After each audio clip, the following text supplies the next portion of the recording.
नमस्कार विद्यार्थियों, मेरा नाम चित्रसेन कुमार है और मैं सरस्वती ज्ञान संगम का एक टीचर हूं। आज के इस क्लास में हम आपसे जुड़े हैं ऑर्गेनिक केमिस्ट्री के एक टॉपिक को लेकर, जो कि क्या है, IUPAC नोमेनक्लेचर। प्यारे मित्रों, IUPAC क्या होता है? यह एक संस्था है जो ये बताती है कि हम किसी भी ऑर्गेनिक कंपाउंड का नाम कैसे लिखेंगे। अब इसमें IUPAC का फुल फॉर्म अगर आप जानना चाहते हैं तो international union of pure and applied chemistry, यही होता है IUPAC का क्या होता है, फुल फॉर्म। आइए समझते हैं। मैं सबसे पहले तो आपसे एक वादा करने वाला हूं कि जिस तरीके से मैं आपको IUPAC नेमिंग सिखाऊंगा, इस तरीके से आपको पूरे YouTube के हिस्ट्री में आज तक कोई नहीं सिखाया होगा। आप बिना सेकेंडरी सफिक्स, प्राइमरी सफिक्स, इस तरह के वर्ड के झंझट में गए किसी भी ऑर्गेनिक कंपाउंड का जो IUPAC नेम होता है वो लिख पाएंगे।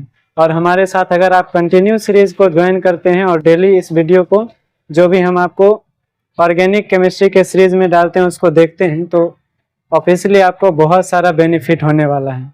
तो कुर्सी की पेटी बांध लीजिए और मजेदार तरीके से पढ़ाई को शुरू करते हैं। चलिए, तो किसी भी कंपाउंड का सबसे पहले तो हम लोग देखते हैं हाइड्रोकार्बन क्या होता है। एकदम शुरू से देखेंगे। देखो, इस चीज को जब हम तोड़ेंगे तो हाइड्रो और कार्बन, हाइड्रो का मतलब होता है हाइड्रोजन और कार्बन का मतलब तो कार्बन ही होता है। हाइड्रोजन और कार्बन से बना कोई भी यौगिक दुनिया का हाइड्रोकार्बन कहलाता है। मुख्य रूप से जो हाइड्रोकार्बन होते हैं वो 3 होते हैं, एल्केन, एल्कीन और एल्काइन। एल्केन, एल्कीन और एल्काइन। इसमें मित्रों जो एल्क लिखा हुआ है, आप देख रहे होंगे कि तीनों में जो एल्क लिखा हुआ है ये क्या है, कॉमन है। यहाँ एल्क का मतलब होता है कार्बन की संख्या, कार्बन की संख्या। आप कहोगे सर कार्बन की संख्या किसमें जी? तो अभी हम देखेंगे कि जो हमारा ऑर्गेनिक केमिस्ट्री है, इसमें कार्बन के बहुत सारे यौगिक आते हैं। और कार्बन के जब बहुत सारे यौगिक आते हैं तो उसमें हम देखते हैं कि कार्बन इतने सारे यौगिक कैसे बनाता है भाई। तो कार्बन में एक गुण होता है जिसको हम लोग चेन मेकिंग प्रॉपर्टी यानी श्रृंखलन गुण कहते हैं, जिस वजह से कार्बन के ढेरों क्या बन जाते हैं, यौगिक बन जाते हैं। अब ये होता कैसे? जैसे मानव श्रृंखला में मानव एक दूसरे का हाथ पकड़ के रहता है ना जी, तो वैसे ही कार्बन में भी क्या होता है, ऐसे करके एक दूसरे से कार्बन क्या आते हैं, जुड़े होते हैं। यहाँ पर आप देखेंगे तो मैंने 3 श्रृंखला बनाया, मैंने बनाइए रहे हैं, लीजिए बना दिए। तो 3 वो श्रृंखला है। इसमें देखिएगा कि कार्बन जो है एक दूसरे से क्या, एकल बंध यानी सिंगल बॉन्ड के साथ जुड़े हुए हैं। यहाँ पे सब जगह क्या है, आपका सिंगल बॉन्ड है। यहाँ पर एक क्या है, एक है आपका डबल बॉन्ड और बाकी सब क्या है, सिंगल बॉन्ड। और यहाँ एक है आपका कौन सी, ट्रिपल बॉन्ड। ये देखो, ये है ट्रिपल बॉन्ड, ये डबल बॉन्ड। अब देखो, ये जो कार्बन है, ये कार्बन एक दूसरे से जुड़े हैं, माने ये क्या है, कार्बन श्रृंखला है। अब इस कार्बन श्रृंखला का एक बात हम आपको बताते हैं। इसमें कार्बन तो हम बना दिए, दूसरा हमको इसमें हाइड्रोजन को फुलफिल करना होता है। तो यहाँ ध्यान दीजिएगा, एक कार्बन जो होता है अपने आजू बाजू को कुल मिला के 4 वो हाइड्रोजन को देख सकता है, क्योंकि कार्बन की जो वैलेंसी होती है, संयोजकता, वो 4 होती है और हाइड्रोजन की वैलेंसी 1 होती है। इसलिए जो होता है एक कार्बन कितने हाइड्रोजन से जुड़ सकता है, 4। अब इसमें देखिएगा तो यहाँ पे एक कार्बन है और यहाँ एक बॉन्ड है, यानी एक ही बॉन्ड बना है। तो यहाँ पे 3 और क्या चाहिए, यहाँ पे 3 और क्या चाहिए, हाइड्रोजन चाहिए। अब देखिए, तो यहाँ पे क्या है, यहाँ इस कार्बन को देखिएगा तो 1 और 2, इसके आजू बाजू 2 बॉन्ड बन गए, मतलब 2 और बनाना है तो वो 2 बना लेगा हाइड्रोजन से। इसके भी आजू बाजू 2 बन गए तो यहाँ 2 होगा। इसी तरीके से आप देख सकते हैं यहाँ पे 2 बंध बना लिया इस कार्बन ने, तो इसको 2 और क्या चाहिए, हाइड्रोजन। यहाँ 1, 2 और 3 बंध बन गया तो 1 हाइड्रोजन चाहिए। इसका 2 बना है तो 2 चाहिए, इसका भी 2 बना है तो 2 चाहिए, 1 बना हुआ तो कितना चाहिए जी, 3 वो चाहिए। इसका 3 बन गया तो 1 हाइड्रोजन चाहिए। और इसका देखिए 4 वो बना है तो 1 भी हाइड्रोजन नहीं चाहिए। इसका फिर 1, 2 बना है तो 2 चाहिए। इस प्रकार आप देख लिए कि हम जो भी यौगिक देखेंगे उसमें हाइड्रोजन को भी बैलेंस कर सकते हैं on the basis of number of carbon. अब यहाँ हम लोग जब आगे बढ़ेंगे तो ऐसा कोई भी, पहले तो हम लोग ये जो देख रहे हैं आप, ये सीधी श्रृंखला, ये केवल सीधी श्रृंखला, इसमें कोई भी शाखा नहीं है, सीधी श्रृंखला है ये सब। कुछ शाखा वाले भी होते हैं, जैसे कुछ पेड़ देखते होंगे ना सीधे जाता है, तो इसको कहते हैं बिना शाखा वाला पेड़। ये बिना शाखा वाला यौगिक है। जब इसी में शाखा निकल जाए तो इसको शाखित पेड़ कहते हैं। इसको भी हम लोग कहते हैं ब्रांच्ड कंपाउंड, यानी कि शाखा वाला कार्बनिक यौगिक। अभी ये क्या है सर, तो अभी ये क्या है, बिना शाखा वाला यानी सीधी श्रृंखला है। तो फिलहाल तो यही सीखते हैं, शुरुआती दौर में थोड़ा कम पाँव पसारे तो सही रहता है, ज्यादा पसार दीजिएगा समझ में आता है। तो देखिए अब यहाँ पे 1 2 3 4, पहले तो हम लोग देखेंगे कि इसमें सब जगह खाली सिंगल बॉन्ड है, दैट मीन्स ये क्या है गुरु, तो ये है एल्केन। इसमें एगो क्या है, डबल बॉन्ड है, तो ये है एल्कीन, क्या है एल्कीन। और इसमें एगो ट्रिपल बॉन्ड है, तो ये है कौन सी, एल्काइन। जब एगो ट्रिपल बॉन्ड हो बाकी सब क्या हो जाए, सिंगल बॉन्ड्स हो, तो उसको हम लोग एल्काइन बोलते हैं। एक डबल बॉन्ड बाकी सिंगल तो एल्कीन, और एल्केन में तो क्या ही कहें, सब जगह कौन सी मिलेगा आपको, केवल और केवल सिंगल बॉन्ड मिलेगा। अब यहाँ देखते हैं कि एल्क का मतलब हमने बताया कार्बन की संख्या।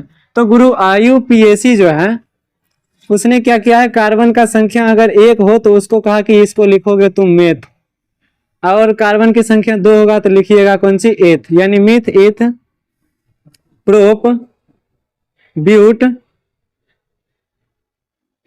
पेंट, एक्स, उसके बाद 7 गो कार्बन रहेगा तो इसको कहिएगा हेप्ट, 8 गो रहेगा कार्बन तो कहिएगा ऑक्ट, 9 गो रहेगा तो नून, 10 गो रहेगा तो कहिएगा डेक, 11 को अनडेक और 12 को डूडेक बोला जाता है। फिलहाल आप 10 को खाली याद कर लीजिएगा तो 10वां इंटर और मैट्रिक सब पार, एकदम समझ गए क्या, मैट्रिक मैंने 10वां और इंटर मैंने 12, सब पार कर लीजिएगा। अब यहाँ देखिए IUPAC अगर यहाँ पे देखेगा तो कहेगा 1 2 3 4 5, यानी कि ये क्या है जी, एल्क के जगह कहेगा पेंट लिखो जी, और लास्ट में कौन सी है, एन, तो लास्ट में लिख दीजिएगा एन, क्या लिख दीजिएगा, एन। मीन्स ये जो कंपाउंड है ये क्या है, पेंटेन है। कैसे समझे, कार्बन की संख्या गिन लिया और ये था एल्केन, तो एल्क के जगह कौन सी पुट कर दिए, पेंट। देखो एल्क के जगह कौन सी पुट कर दिए, पेंट। एल्क का ही ये सब नाम है। दूसरा इसमें देखिएगा ये है एल्कीन है जी, तो इसमें कार्बन गिनिए 3 2 5, यहाँ भी आती, यहाँ भी एल्क के जगह क्या लिखेंगे, पेंट, तो ये जाएगा पेंट, और लास्ट में ENE, तो क्या हो जाएगा, पेंटीन। यहाँ देखिएगा यहाँ भी 5 है, हाँ 5 है, तो एल्क के जगह कौन सी लिख देंगे, पेंट, और लास्ट में क्या लगा देंगे, YNE, पेंटाइन। तो इस प्रकार आपने देखा कि कैसे हम सिंपल से जो हमारे क्या होते हैं, सीधी श्रृंखलाएं वाले यौगिक होते हैं उसका नाम लिख सकते हैं। कुछ और एग्जांपल देखते हैं ताकि क्लैरिफिकेशन हो जाए। अच्छा इसको याद कर लीजिएगा, अभी लिख लीजिए मेथेट, प्रोब्यूट, पेंट, हेक्सेप्ट, ऑक्ट, नोन और डेक। अनडेक और डूडेक लिखने की कोई जरूरत ना है क्योंकि चित्र से है ना जी साथ में, ये जब रहे तो चिंता कोनो बात नहीं।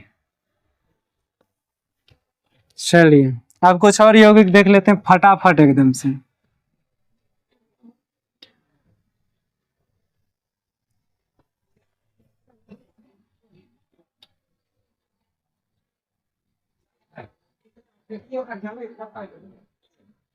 चलिए यहाँ पे कुछ एग्जांपल्स है, 1 2 3 4 5 और 6। कितने एग्जांपल्स हो गए गुरु, 6 हो गए।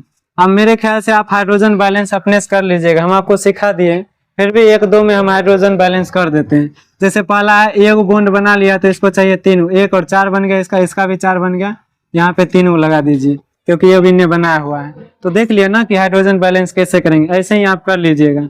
अब यहाँ देखिए पहले कार्बन की संख्या गिनिए, 1 2 3 4, तो ये क्या है गुरु, ये है ब्यूट। यहाँ गिनिए 1 2 3 4, तो ये भी क्या है गुरु, ये भी ब्यूट है। यहाँ 1 2 3, तो ये क्या है, ये प्रोप है, मेथेट प्रोप।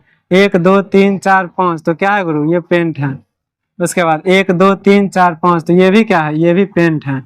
उसके बाद 1 2 3 4, तो ये क्या है, ब्यूट है ना। ये एल्क का नाम हमने लिख लिया। अब देखिए यहाँ पर देखिएगा तो ये ट्रिपल बॉन्ड है, बाकी सब क्या है, डबल बॉन्ड है, मीन्स सॉरी बाकी सब सिंगल बॉन्ड है। तो इसका मतलब है ये क्या है, एल्काइन है, एल्काइन है। तो एल्क का नाम तो ब्यूट लिख दिए, लास्ट में कौन सी लगाना है, आइन, लेकिन खाली आइन नहीं लगाएंगे। देखिए यहाँ आइन का मतलब होता है ट्रिपल बॉन्ड, और ट्रिपल बॉन्ड किधर से नजदीक पड़ता है ये तो आपको बताना पड़ेगा। इधर देखिए 1 2, इधर से 2 नंबर पड़ता है, इधर से 1 2, 2 पड़ता है, तो कोई बात नहीं, दोनों तरफ से जब समान हो तो वही लिख देते हैं, यानी इसका नाम हो जाएगा ब्यूट टू आइन। समझिए क्या, इसमें देखिए 1 2 3 4, तो ब्यूट लिख दिए। यहाँ भी ये है ट्रिपल बॉन्ड, बाकी सब सिंगल बॉन्ड है।